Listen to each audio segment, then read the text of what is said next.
Modern humans spend billions of dollars every year on soap, toothpaste, shampoo, deodorant, and countless other hygiene products. But for most of human history, none of those things existed.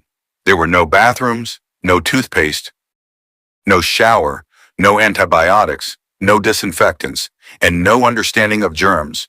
Yet somehow humans still managed to stay healthy enough to survive. How? At first, that doesn't seem possible.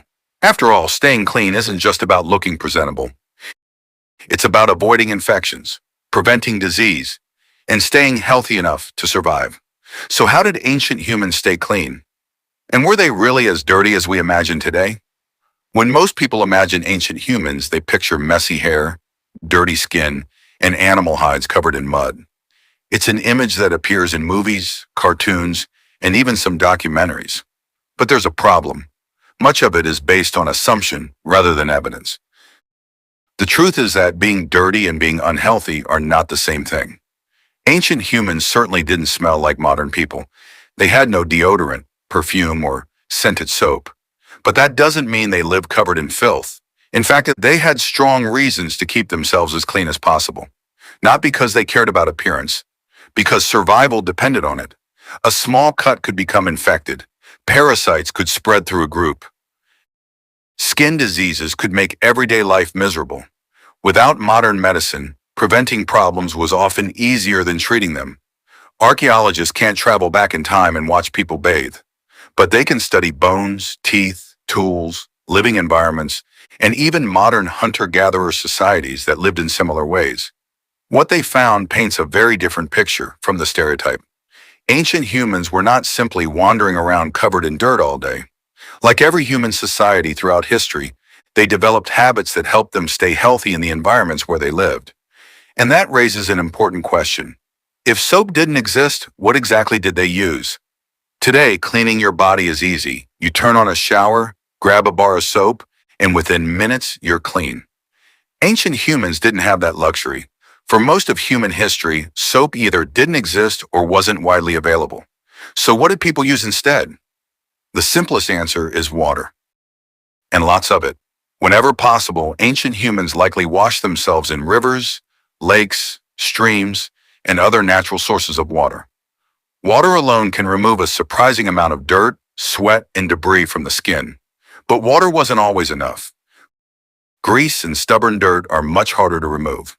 That's where nature provided some unexpected alternatives. Different cultures discovered that materials such as sand, clay, and even wood ash could help clean the body. Sand worked like a natural scrub. Clay absorbed oils from the skin, and wood ash contains compounds that help break down grease. These methods weren't as comfortable as modern soap, but they worked far better than many people realize. Humans had been experimenting with ways to clean themselves for thousands of years, and they had a very good reason to do so. Because dirt wasn't the biggest problem.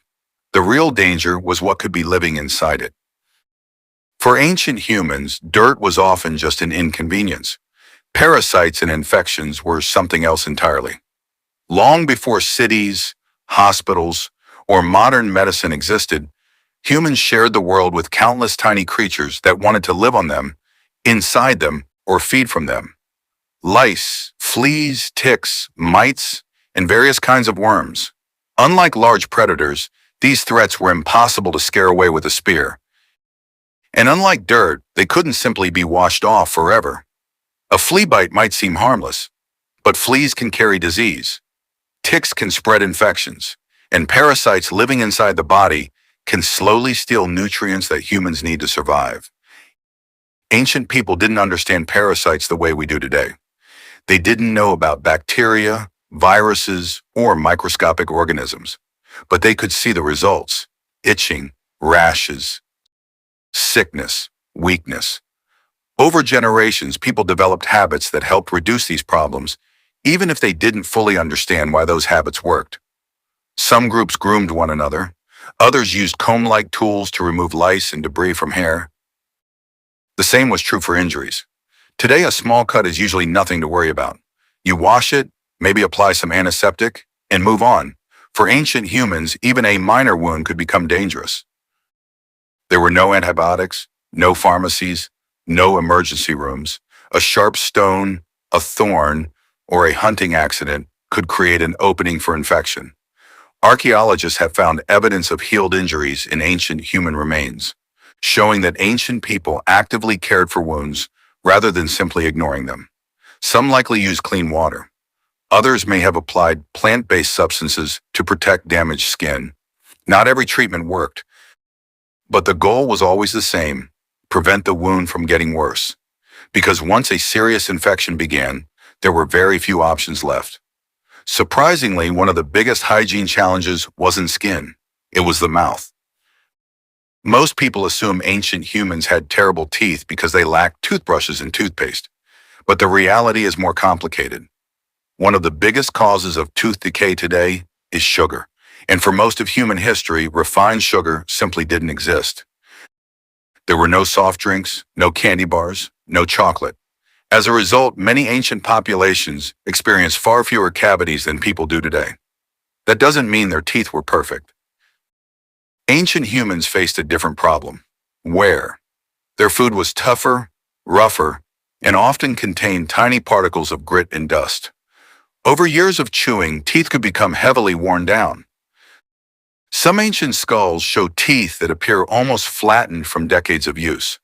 Human teeth lasted longer against cavities, but they wore down much faster. Ancient humans also faced another challenge: waste. Today, most people rarely think about it. Flush a toilet and the problem disappears. Ancient humans didn't have that option. However, most prehistoric people lived as hunter-gatherers and moved frequently. This created an unexpected advantage. Waste rarely had time to accumulate in one location. Instead of living in large permanent settlements, small groups could simply move on. Many groups likely kept sleeping areas, food preparation areas, and waste areas separated whenever possible. Not because they understood germs, because experience taught them that some habits work better than others. In many ways, this was an early form of sanitation. Simple, but often effective. Of all the members of an ancient human group, children were often the most vulnerable. Adults could survive hardships that might be fatal to a child. This created an important challenge. How do you keep a baby healthy in a world without diapers, soap, disinfectants, or modern medicine? The answer begins with something humans have always done remarkably well: care. For most of human history, raising a child was rarely the responsibility of just one person. Parents, grandparents, older siblings, and other members of the group often helped care for young children. A baby cared for by an entire group had a much better chance of survival. Hygiene played an important role in that process. Children are especially sensitive to infections and illness. A small problem that an adult could recover from might be far more dangerous for a young child. As a result, many daily routines likely revolved around protecting the youngest members of the group. Keeping sleeping areas reasonably clean, removing waste, cleaning the body with water when possible, treating wounds before they became worse. Ancient humans may not have understood germs, but they understood something just as important. Healthy children were more likely to survive, and over thousands of generations, those lessons became part of everyday life. So were ancient humans dirty? By modern standards, probably. They didn't have toothpaste, they didn't have soap, they didn't have hot showers. But that doesn't mean they ignored hygiene. Ancient humans washed their bodies, cared for wounds, dealt with parasites, managed waste, and protected their children long before anyone understood bacteria or germs. They couldn't see microbes, they couldn't study parasites, and they couldn't read medical textbooks. Yet through observation, experience, and countless generations of trial and error, they learned habits that improved their chances of survival. Because staying clean was never really about comfort. It wasn't about appearance, and it wasn't about smelling nice. It was about staying alive. There's one final detail that makes this story even more interesting. For most of human history, humans lived in small groups surrounded by nature. They had no soap factories, no chemical disinfectants, no antibacterial products. And yet many of the hygiene problems we associate with human civilization became far worse only after people began living in large permanent settlements. As villages grew into towns and towns grew into cities, waste accumulated. People lived closer together. Diseases spread more easily, and entirely new sanitation challenges appeared. In a strange way, some prehistoric hunter-gatherers benefited from a lifestyle that naturally reduced certain hygiene risks. Their groups were smaller, their camps were temporary, and they spent much of their lives outdoors. That doesn't mean life was healthier overall. Ancient humans still faced parasites, infections, injuries, and countless dangers that modern medicine can easily treat. But it does remind us of something important. The story of hygiene wasn't a straight line from dirty to clean. It was a constant process of adaptation.